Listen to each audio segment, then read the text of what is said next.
right, good morning. It's good to see you again. Amen. At salamat sa Panginoon ay patuloy tayo nagsasama-sama at nagkikita-kita sa gawain ng Panginoon. No?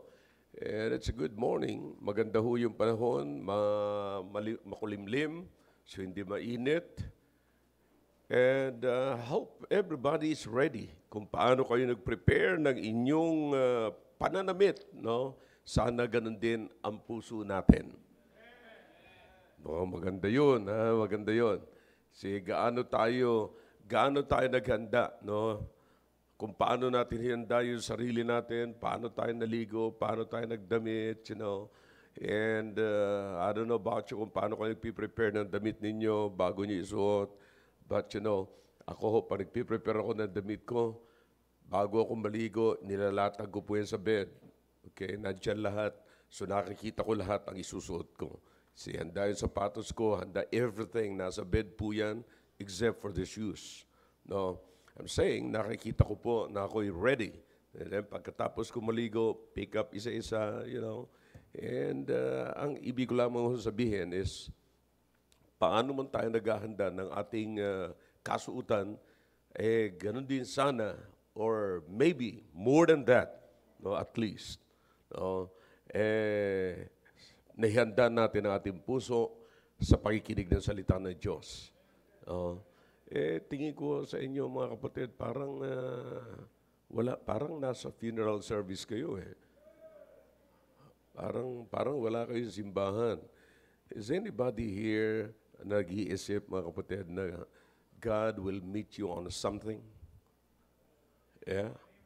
God will meet you on something or anuman ang kinakailangan nyo sa umagang ito, then God has something for you this morning. Okay?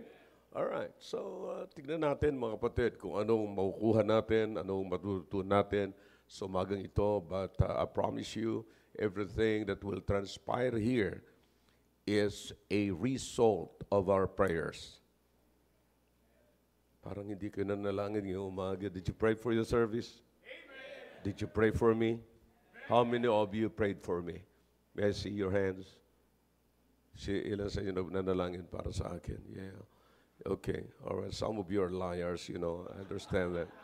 You know, you don't even pray. Hindi kayo nanalangin, tapos sabihin nyo na pray kayo. Yeah. Jatris, ikaw ba yan? Andito ka? Huh? Oh yeah. Pinabayaan mo tatay mo doon? Yeah. All right. Okay.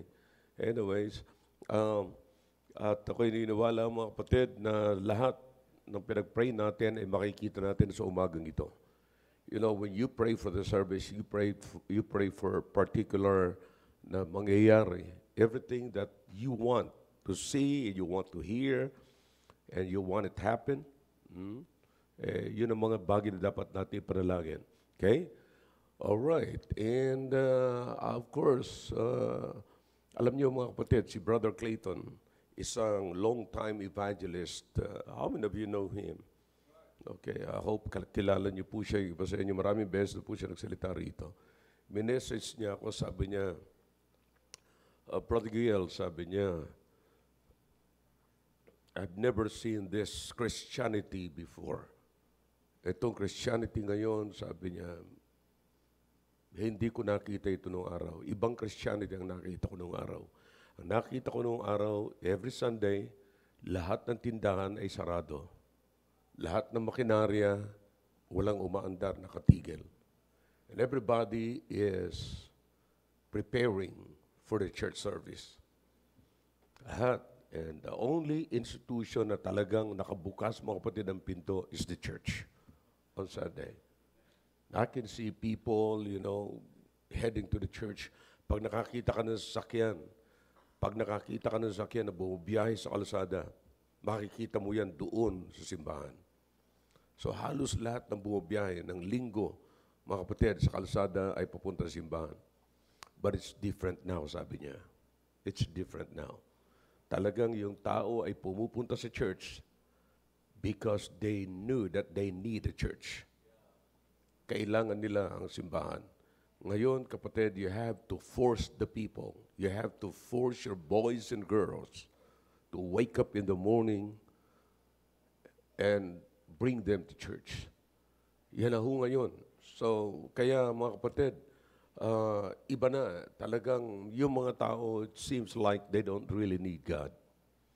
Kailangan po natin ng Diyos. Amen? All right, so if you have your Bibles now, you turn your Bibles in the book of Matthew chapter 6. And again, this is a part of our series of lessons in our Sunday school about investing or investment in the kingdom of God. Okay? Ito po ay mga karugtong mga kapatid. At ako'y naniniwala na ang bawat isa po sa atin ay pagpapalain sa mga matututunan po natin sa umagang ito. Ay napakarami po natin dapat matutunan at ihanda po natin ating sarili na kinakailangan lang po natin sundin, mga kapatid. At alam ko na ito po ay mabigat na aralin para sa lahat. All right. Let's take a look at verse number 9. So verse number 19 down to verse number 23. All right? Is everybody with me now? Okay, kung wala man kayong Bible sa mga kapatid, just look up to the screen and we'll provide you the passages that we are going to read. Okay? Is everybody ready? All right. Verse number 19, lay not up for yourselves treasures upon earth, where moth and rust that corrupt, and where thieves break through and steal. But lay up for yourselves treasures in heaven, where neither moth nor rust that corrupt, and where thieves do not break through nor steal. For where your treasure is, there will your heart be also. The light of the body is the eye. If therefore thine eye be single, thy whole body shall be full of light. But if thine eye be evil, thy whole body shall be full of darkness. If therefore the light that is in thee be darkness, how great is that darkness? Okay. Now, you see in these passages, makikita nyo kung kayo ay mayroong magandang Bible, it's in red letter. In other words, ang Panginoon ang nagsasalita po dyan. So, habang ang Panginoon ang nagsasalita po dyan, ay sa last two verses, mga kapatid, makikita nyo po yung pinapakita ng Panginoon kung paano nakaka-affect, mga kapatid, nakaka-apekto yung atin pong pananaw. You see, so dapat makita po natin ang ating pananaw na maayos sapagkat it affects, the Bible says here, it affects the whole body. In other words, it affects the whole life, your whole life. You see, sa una po niya, sabi ng Biblia, for where your treasure is, there will your heart be also. Okay? Now, kapag ang ating pananaw ay nasa treasure natin at ang pananaw natin ay hindi liwanag na galing sa Diyos, mga kapatid, ang nasa atin, sabi ng Biblia, it's all darkness. Okay? So it's affecting our life. It's affecting our walk. It's affecting everything in our life. Okay? So, naway nasusundan nyo, mga kapatid. So, kaya dapat makita natin dito, mga kapatid, ang magandang pananaw natin sa atin pong ginagawa sa araw-araw. Especially, we're focusing on investment. Dapat makita po natin dito, ano yung pananaw natin sa ating finances. You see, kasi ngayong umaga,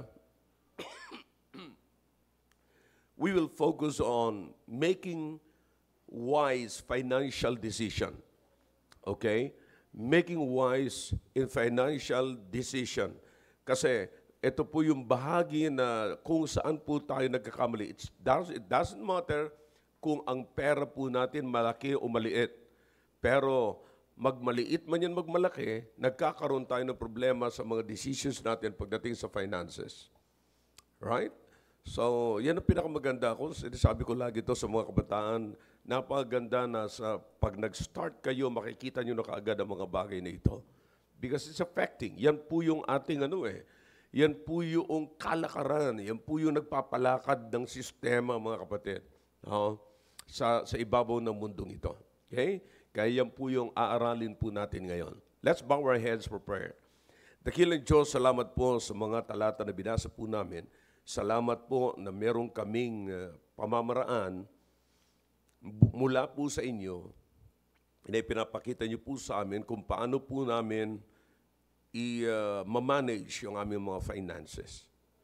And help us to learn and to choose the right thing or the right way on how to manage our own finances, O God. At kayo po, naway makita po namin ang mga bagay nito. Please. And salamat sa pagdala niyo po sa amin dito. Thank you also for the good night rest. And thank you for waking us up with good health, power, joy, and peace. Thank you for bringing us together in the house of God. Thank you that we are here and we have the privilege, oh God, to hear your word and study your word. Please give us always understanding. We could be able to grasp all the truth and believe it and use it and live it. Thank you. And if there's any wicked ways in our hearts that could possibly hinder our understanding, oh God, please forgive us and cleanse us from all unrighteousness. In Jesus' name we pray. Amen. All right, thank you. You may be seated in the presence of our God. Okay? Now, making a wise decision or financial decisions. Okay? Now, let me tell you something. Is everybody ready? All right. I hope, pastors, you will take care of those who are still coming in para hindi lang, ingatan nyo lang na huwag silang makaistorbo sa mga nakikinig na ngayon. Everybody pay attention.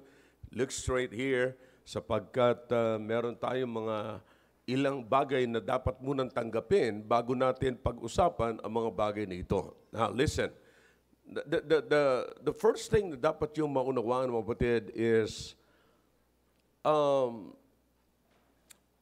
meron ba tayong paniwala na talagang ang tamang pamamaraan pagdating sa ating finances ay yung tinuturo ng Panginoon? Do we really believe that? Naniniwala ba talaga tayo doon sa mga bagay na yon? Now, the reason why I'm asking you about this, mga kapatid, sapagkat, alam nyo, ang mga unbelievers, we're believers, amen? We're believers of God, we're believers of the Word of God, and we are children of God. All right? So iba, kaya ko po sinasabi, sapagkat ang mga anak ng Diyos, dapat, meron tayong ibang pananaw pagdating sa finances compared sa mga unbelievers. Meron tayong ibang pananaw, mga kapatid, sa paggamit ng pera. It should be like that. Dapat ang pananaw natin ay iba sa pananaw ng mga walang Diyos o walang kinikilalang Diyos or walang naririnig na salita ng Diyos. Are you with me? So iba. Now, for example, if you are a believer, ngayong umaga, kung tayo po'y mananampalataya, if you're a believer, okay, nagkakaintindihan po tayo dyan. Alright, kung tayo po ay believer, ngayong umaga, meron ka bang ibang pananaw patungkol sa pananalapi? You see, nakikita po natin kung paano ang mundo, ang pananaw ng mundo pagdating sa pananalapi. Alright? Now, the reason I'm telling you this because tayong mga Kristiyano ay mas malawak dapat ang ating pananaw pagdating sa pananalapi. Because the world sees the currency of this world, okay, money, na parang napakaliit lamang, hanggang dito lamang sa mundo yan. You see, now tayo mga kapatid, bilang isang believer, bilang mananampalataya, tinitignan po natin ang currency, ang pera, na hindi lamang dito sa lupang ito. That's why ginagamit po natin ang pera na mayroon doon sa mga gamitin or mga bagay na meron pong eternal value. You see, ganun po kalawak yun, mga kapatid. Hindi po limitado ang ating pag-i-spend, yung ating paggamit ng pera dito sa lupang ito. Ginagamit po natin ang pera, mga kapatid, na merong eternal value. I hope you're following me. All right? So dapat po magkaiba. Dapat meron tayong mga bagay na dapat makikita natin sa buhay natin na kakaiba compared sa kaisipan ng mga hindi na manampalataya at hindi po nag-aaral ng salita ng Diyos at hindi nakakapakinig ng salita ng Diyos. Are you with me? You see? So kaya nga po, anuman ang every time na gagamitin natin ating pera, now sabihin man natin, well, ginagamit ko yung pera. Paano, Pastor, pagka gusto ko namang halimbawa, magbakasyon. So, do you understand, mga kapatid, na every time na ginagamit natin ang pera, listen now, lagi po yung merong eternal value. Lagi po yung may eternal value because what we have right now is an investment in eternity. You see, kaya nga po mas malawak tayo, mga kapatid, kasi the unbelievers don't care. They don't even know about eternity. Di ba?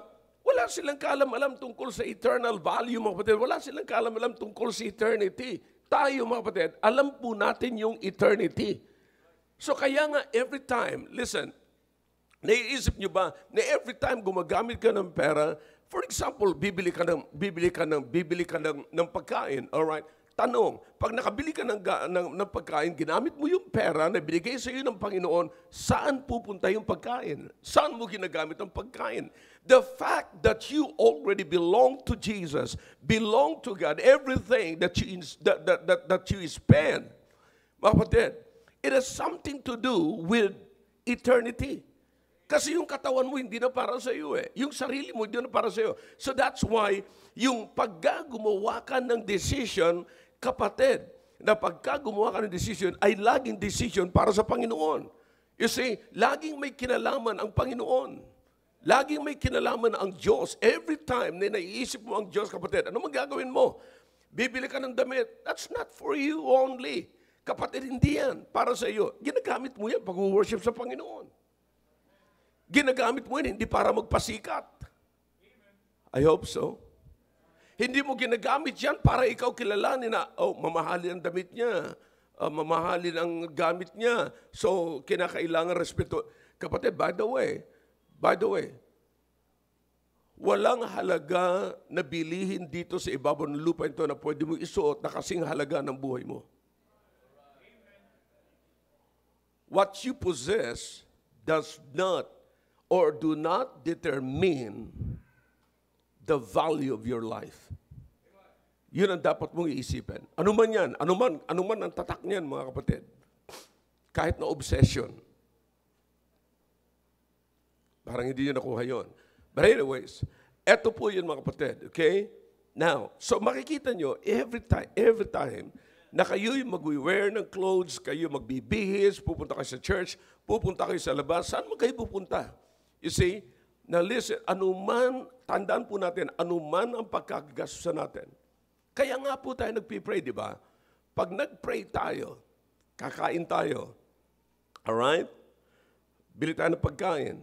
Pray tayo, Panginoon, pagpalain niyo po ang pagkain ito na magsilbing kalusugan, kalakasan ng aking lupang katawan.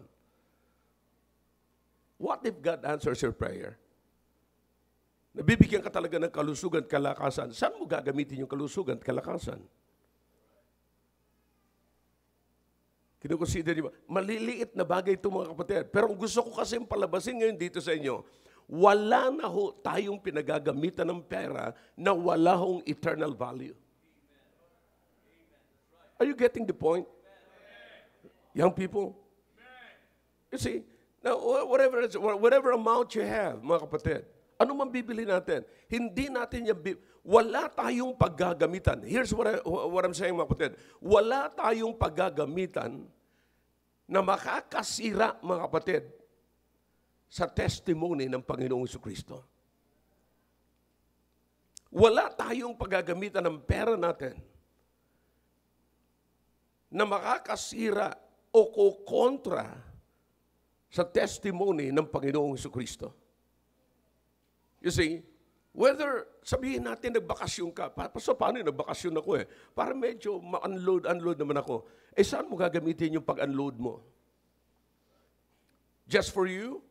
No, hindi Para lamang tumibay ka dito, lumakas ka. Sa tatandaan ko sa'yo, pag biyahe mo pabalik, galing sa bakasyon, mahirap ka na naman uli. Pero pagka ginamit mo, sabihin mo sa Panginoon, Panginoon, thank you. Every time na nagkakaroon ako nakakapagpahinga ako, nakaka-breathe out ako, mga kapatid. Oh man, sabi ko, thank God. Thank you, Lord. This is yours. See, sa Panginoon lahat ito. Ano mang ginagamit natin, mga kapatid. What is this now? You see, you are investing in eternity. Everything that you have, everything that you do, kapatid, tandaan niyo po, you are investing in eternity. You see, now listen, we're not buying things for materialism. I don't know about you. Kaya ka ba nagbumibili, ladies, kaya ba kayo bumibili ng bags, purse, para lamang makaipon kayo ng bag? What is your intention? Heads up, heads up. Yeah. Kaya ba kayo bumibili ng mga sapatos para lamang makaipon kayo? Natutuwa kayo may nakasalansan ng mga sapatos na iba't ibang kulay at iba't ibang tatak? Na do you think, kapatid, na kapag ka meron ka ng pile ng shoes na punong-puno na yung dalawang shoe racks mo, do you think ang Panginoon ay napiplease? I'm not against it. Hindi ko sinasabi yung masama yun, kapatid. Pero your intention is very important. Do you think may kinalaman, yung ginagawa kaya natin merong eternal value? Now, sabi ko sa inyo kanina, from the very beginning ng lesson ito, kapatid, is this, mayroon tayo dapat ibang pananaw. Bilang believer, bilang mananampalataya, meron tayo dapat kakaibang pananaw patungkol sa bagay na ito. You see, ang ating pananaw, ang ating perspective, mga kapatid, ay dapat kakaiba na sa mga unbelievers. Maybe they're gathering, they're buying things for their, yung kanilang status symbols. You see, bumibili sila para makilala sila, bumibili sila ng mga bagay para lamang makita sila na kagalang-galang feeling nila pagka ang kanilang kasuotan ay mamahalin, kagalang-galang din sila sapagkat mamahalin sila. Kaya nga nagkakaroon ng away-away, mga kapatid. Alam niyo kung bakit? Sapagkat yung bumibili ng mga mamahalin ay hindi nila nakukuha yung paggalang sa kanila na mamahalin. One more time. Mukhang hindi nyo nakuha yun, mga kapatid. Medyo gising na kayo. Alright? Now, bibili ka ng isang mamahalin sakyan, mamahaling pranamit, mamahalin everything.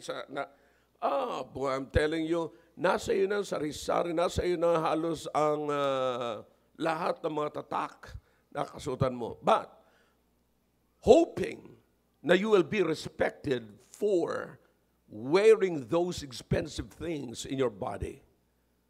Pero ang problema, hindi mo nakuha ngayon yung respeto na ayon doon sa presyo ng kasuotan mo.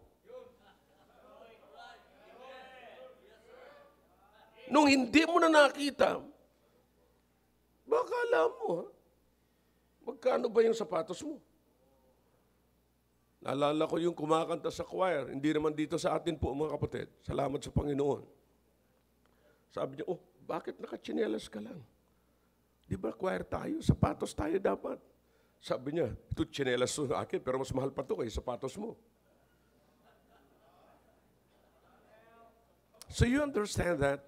So minsan kaya tayo nagsusuot ng mga mamahalin sapagkat gusto rin nating respetuhin ayon sa presyo ng kasuotan natin. At pag hindi natin nakuha yung ganong klaseng respeto, tapos na. Malungkot na tayo at nakikipag-away na tayo. See? You understand? Kaya nag-wear tayo, kaya pinapakita natin na tayo ay may tindig, may pera. You see, ipapakita mo, magpapakilala ka na, I must be somebody. Pero pag hindi ka nirespeto as somebody, tapos ka na. Kaaway mo na ang lahat. You see?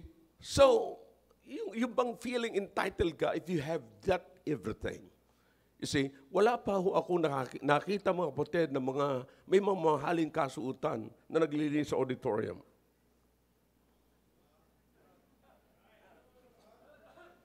Na nag-volunteer na maglinis sa CR. But most of the time, we are always on display. I'm telling you this, mga kapatid, because we're trying I'm trying to teach you about making wise financial decisions. Okay? Now, siguraduhin lang natin, mga kapatid, na kapag tayo ay nag-wear ng ganun, we're not expecting respect from others because the value of respect ay hindi po dinetermine ng value ng ating kasuotan. Nakuha niyo yun, mga kapatid? So, actually, the question is this, saan tayo ililid, mga kapatid? Pagka nagsuot tayo ng mga kasuotan na hindi po natin kasama ang Diyos. Saan tayo nililid ng ganong klaseng kasuotan? Now, there's nothing, inuulit ko po, hindi masama na kayo ay bumili ng Louis Vuitton. Okay?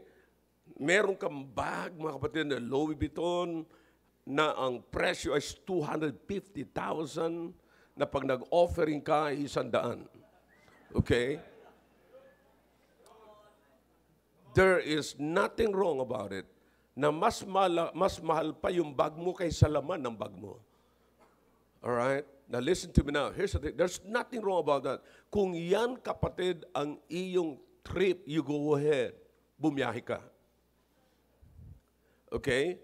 But here's, ako yung responsible kung paano lagyan yung loob mo at ikaw yung responsible kung paano mo lagyan ang labas mo. Okay? Nakuha niyo mga kapatid? I'm your pastor. Ako ang magkakarga ng loob ninyo. Okay? Now, saan tayo nililid pag meron tayong ganun? Alright? I don't know kung naiintindihan nyo, nasusundan nyo yung lesson na ito. But there's nothing deep about this. Di ba?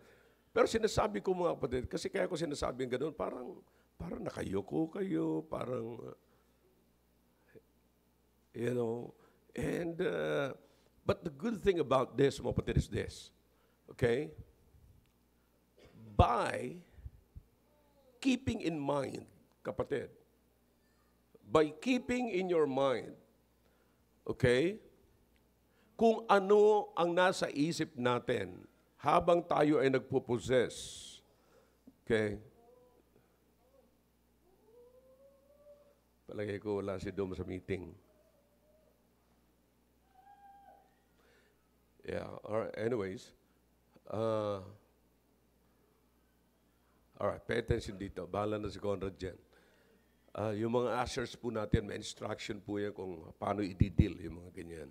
Okay. At in the first place, mga kapatid, lahat po ng mga merong, alam nyo may mga health issues kayo, meron po tayong lugar para sa inyo para hindi na naapektuhan yung ating service. Okay? So, just be honest. And alam nyo, yung church po natin, piniprepare po natin yan sa lahat ng bagay na pwedeng anumang mangyari po sa loob. Okay? So, every Saturday may meeting po kami dyan. Okay? And kung paano i-deal yung mga biglang tumitirik, biglang nahinginig, you know, yung biglang nai-in-love, you know, yung mga ganon, kung paano. So parang mas gusto nyo yun, ano? Parang gusto natin pag-usapan dito yung carnality kaysa spirituality. Alright? Alright. So let's go back to the Bible. Amen? Alright. So saan tayo dinadala? Ito po yung pinakamaganda rito. Alright? If you are wearing everything and hindi mo isasali ang Diyos tungkol sa bagay na yan, do you understand kung saan po tayo ililid niyan? Ililid tayo niyan sa materialism. And that will become your treasure. And remember, let's go back to the Bible. Where your treasure is, there will your Come on, talk back to me if you can. Heart be also. Okay? So kapag ka ang puso natin, kapag ka nagpo-possess tayo ng isang bagay, mga kapatid, ano ang nadidevelop sa atin? Nag-iipon tayo ng mga bagay na alam po natin, sabihin natin, hindi man yung mga mahaling katulad sinasabi ko sa inyo ng mga may tatak. You see, mga DJ, DC, VG, ano yung VG? LV, Louis Vuitton, yeah, RV. Nililid mo kasi hindi maganda eh. Si RB, Roy Vincent yun eh.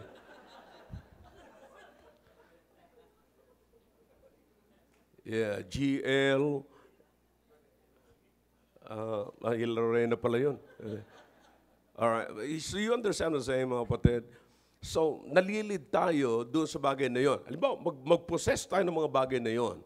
Alright? And never na isasama po natin yung eternal value.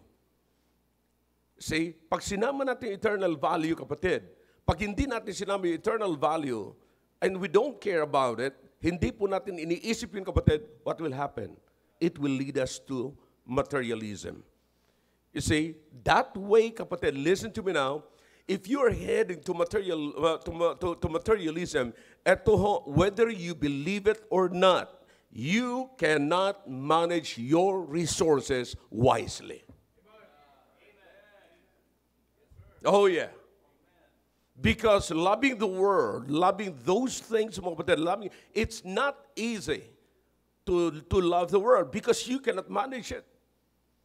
Because the love of the Father is not in it. If the love of God is not in it, then who can help you? Wala nang tutulong sa atin kung sino pang magmamanage ng buhay natin, kung sino magmamanage ng finances natin. Wala na hong tutulong sa atin, mga kapatid. Kaya nga po, napakahalaga na tayo po ay maging responsible with our finances so para ma-avoid natin yung mga kinatatakutan natin sa dulo. Ano yung mga kinatatakutan natin sa dulo? Pag nag-overexpense po tayo, kapatid, saan po tayo dadalhin? Because you have the card, then saan ka dadalhin ng card? Debt. Utang na yan. Di ba? Doon tayo dadalhin. At pag nandoon na tayo ngayon, kapatid, you are not the only person na magkakaroon ng problema within your family. The whole family will be affected. Then listen to what the Bible says here. If the eye, you see, notice what the Bible says here. Tingnan niyo mga kapatid. I hope you're following me. Can you see in verse number 22? The light of the body is the what? The eye. If therefore thine eye be what? Thy whole body shall be full of light. But if the eye be what? Evil. Did you notice that? Na kung paano ginamit ng Bible yung eyes, kapatid, is in singular form, wala hong S. Usually we use it with S. But dito, kapatid, single lang. Isa lang. But the whole body, the whole life will be in trouble. You see, kung kaano po dapat natin bibigyan ng pansin yan, kapatid. Kasi pag hindi po natin nabigyan ng pansin, look, akala natin okay lang. Pero later, makikita natin may problema na po tayo, na ang problema natin ay mabigat. You see, singular nung pumasok, nung lumabas yung problema, plural na. Marami ng apekto, mga kapatid. Apektado. You see that? So that's why, that is what we are avoiding here. So saan po tayo nililid kapag ka tayo nag-invest sa maling investment? Kapag hindi po tayo nag-spend ng ating finances wisely, and if we fail to manage our finances wisely, kapatid, what's gonna happen? Where that thing will lead us to. Saan po tayo dadalhin? Sa matinding problema. Poproblemahin ng buong buhay natin. Of course, listen, there are so many people that are watching behind you. They're following you. Diba? Lalong-lalo na kung kayo ay parent, kapatid, o may mga anak kayo nakatingin sa inyo, sigurado ko, kapatid, may maapektuhan. But what? What? Kapag ka nag-invest po tayo, mga kapatid, na merong eternal value, kapag ka ginamit po natin ang ating finances na merong eternal value, what is the first reward na atin pong matatanggap, mga kapatid? Ano ang kauna-unahang reward na matatanggap po natin? Spiritual growth.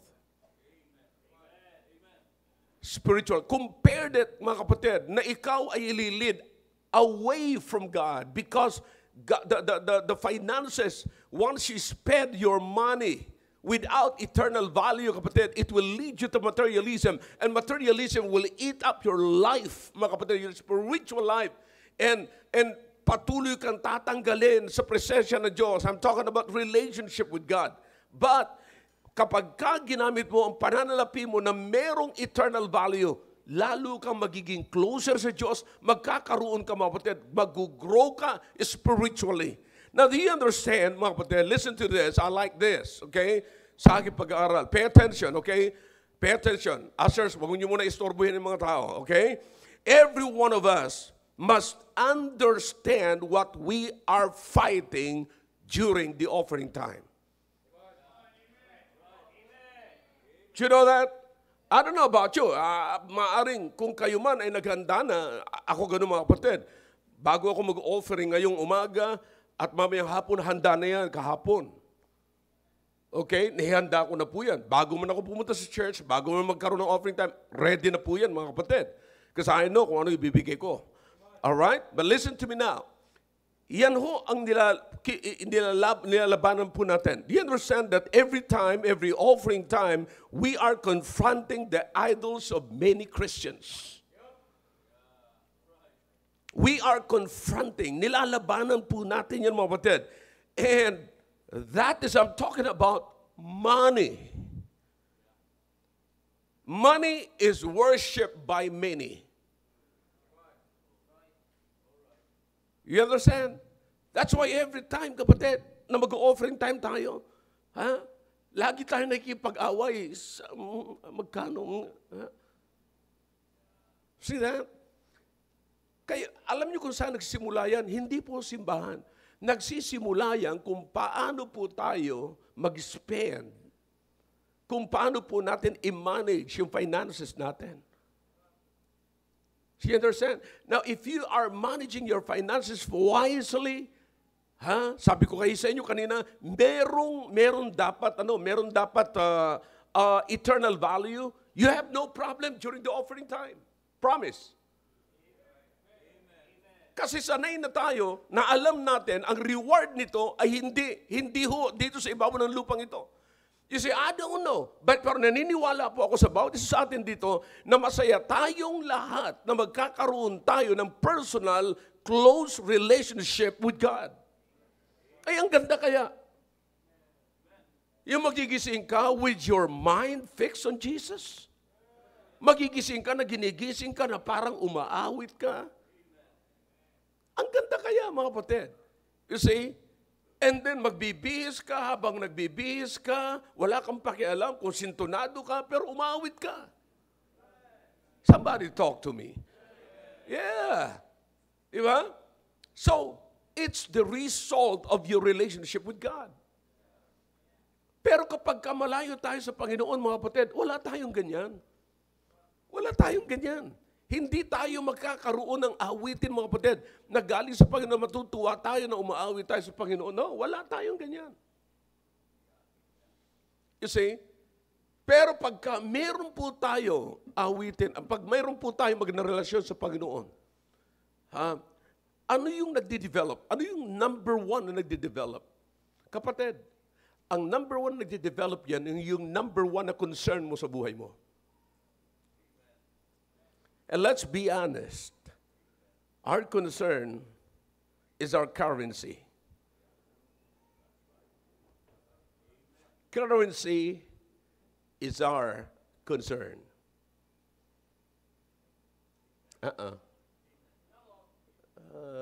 May nakakaintindi ba ng Sunday school lesson na ito? Yeah. Currency is our concern. Pero pagkaalam natin yung currency natin kung saan yan tumatama, saan natin na ilalagay yan, kapatid? Saan man natin gamitin yan?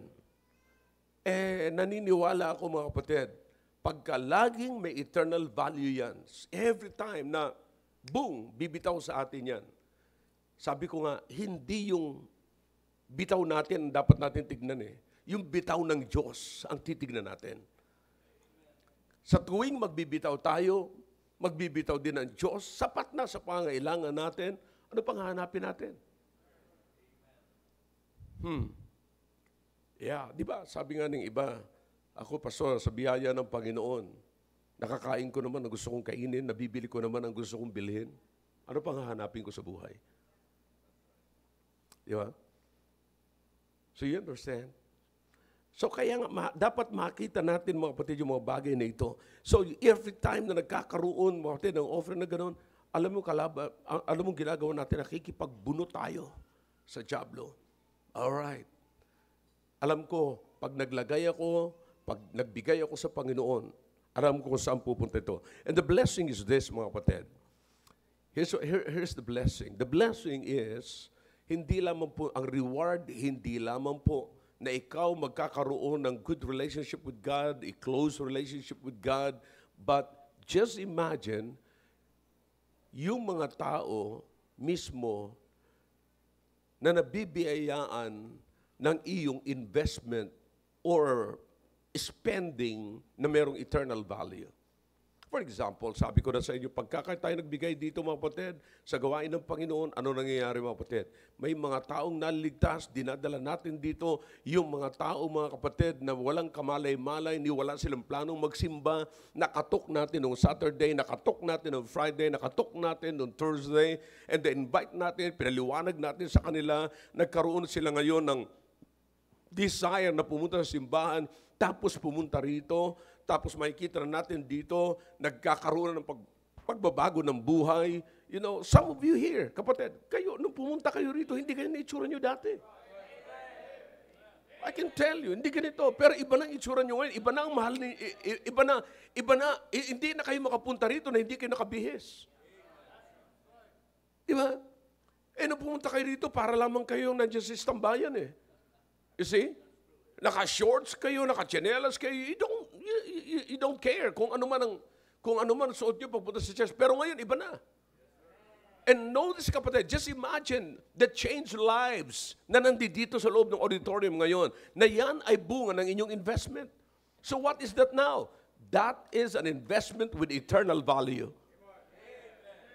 Isipin nyo na lamang yung family ninyo mga kapatid, na noong araw pilitan pa pagka gumising, para pang jackpot ka pag sumama sa church. Pero ngayon makikita mo pati nagvo-volunteer na sila. So malalaman po natin ang buhay na ito, ang ating investment ay hindi lang sa atin. And here's the thing, pinakamaganda dyan mga kapatid. Okay? I don't know, sino man sa inyo rito maaaring naka-experience na kayo rito. Yung mga dala nyo sa Panginoon, may mga nadala kayo sa Panginoon na ngayon umuwi na sa Panginoon.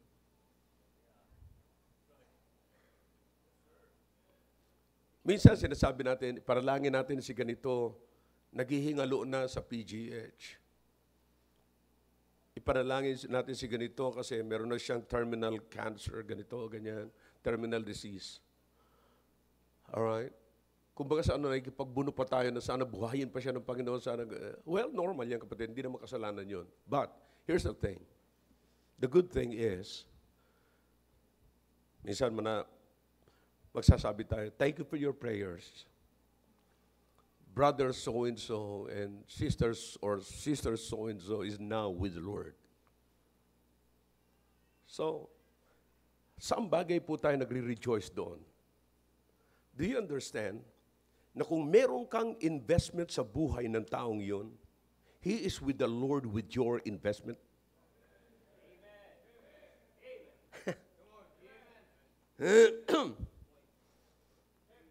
Yeah. Sa mga papunta doon, pakidala na lang yung investment ko.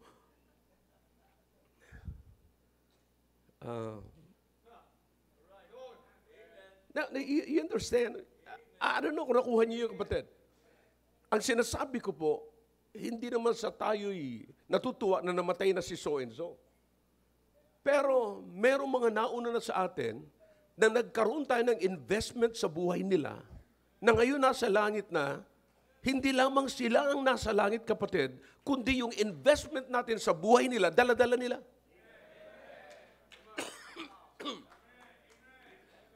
That is how God turned your diamond into diadem. See that? Isn't that a good thing? Isn't that a good thing, mga kapatid? Na nakikita po natin na meron ng tao na nandoon, kasama na ng Panginoon, pero siya ho ang nagdala ng inyong investment dito sa lupa. That is something. So in other words, kapatid, investment is not about what you have, but investment is about who you have. Yan ang pinakamaganda. Kaya sabi ko ngayon, sabi ko sa inyo, kung naalala niyo, sabi ko sa inyo kanina, do you really trust God? Do you really trust God to keep your money? In fact, hindi naman talaga sa atin yun eh. Galing naman sa Diyos yan eh. Remember, the first lesson when I started this lesson, mga kapatid na sinabi ko, God owns everything. God owns it. Ang Diyos ang may-ari po niyan. Sabi ko po ngayong umaga, mga kapatid, anumang meron ka ngayon, pag-aari yan ng Diyos, at ang tanong ko ngayon, it doesn't matter kung anong magkanong amount, gaano kalaking amount meron ka, ang mahalaga ngayon is, do you have Jesus? Do you trust Him to keep your money? How do you spend your money? How do you manage your finances? Are you managing it wisely? Paano mo i-define yung wise investment? Everything na ini-spend mo, kapatid, put in it.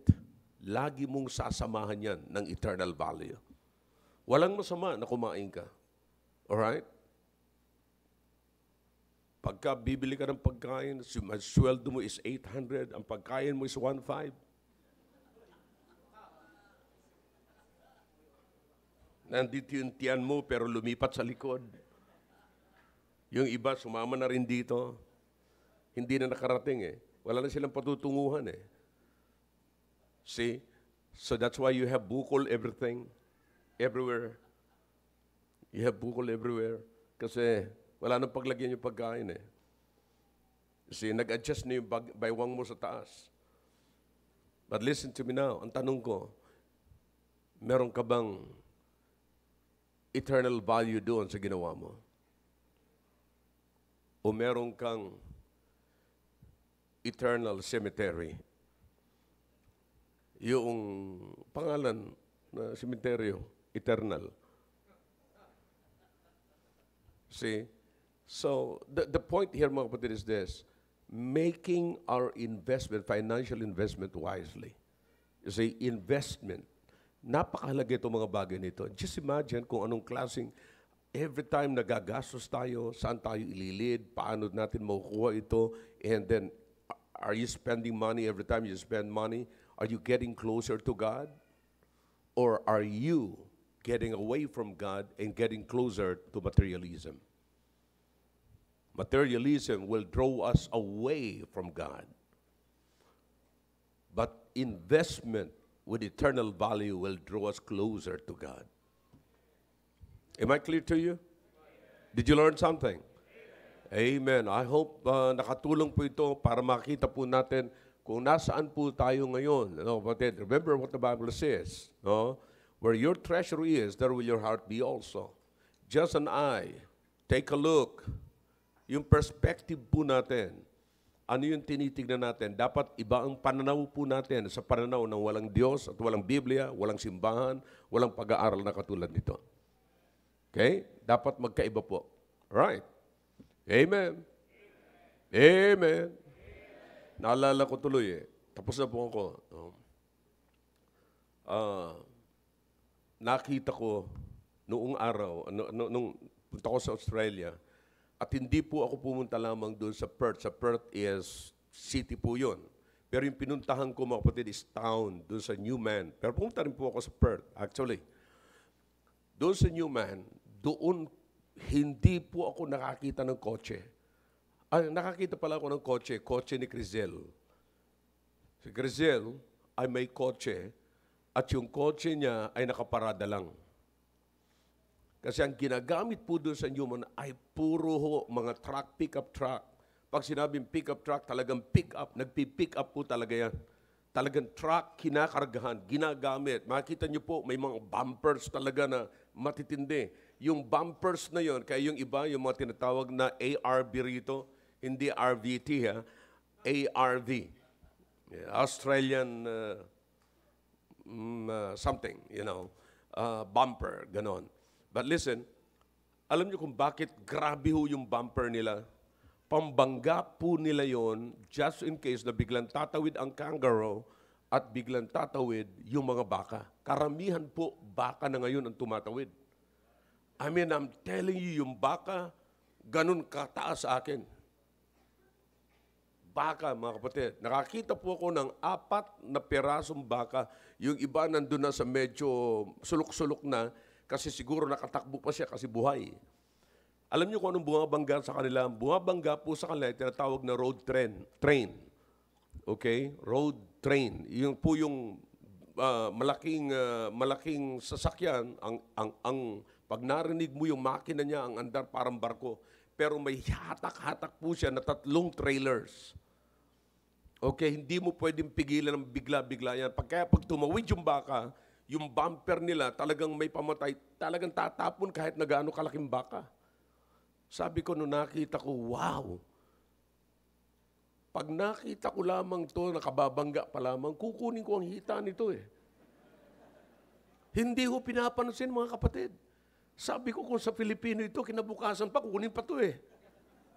Yung ang aso mga kapatid, na ilibing na, hinukay pa eh. Do you understand? Ang lalaki talaga kasi malaki. Now, pumunta kami sa may likod, out back. Nag-drive kami, naranasan ko, nag-drive ako mismo sa may tubig, nakalubog yung sakyan. And then, sabi, may nauna po sa amin, 5 sasakyan kami, may nauna si Brother Job, sabi niya, siya may hawak ng radyo, kasi kung merong baka, sasabihin niya sa akin. Sasabihin niya sa amin, ako yung tail. No, meron pa palang isa.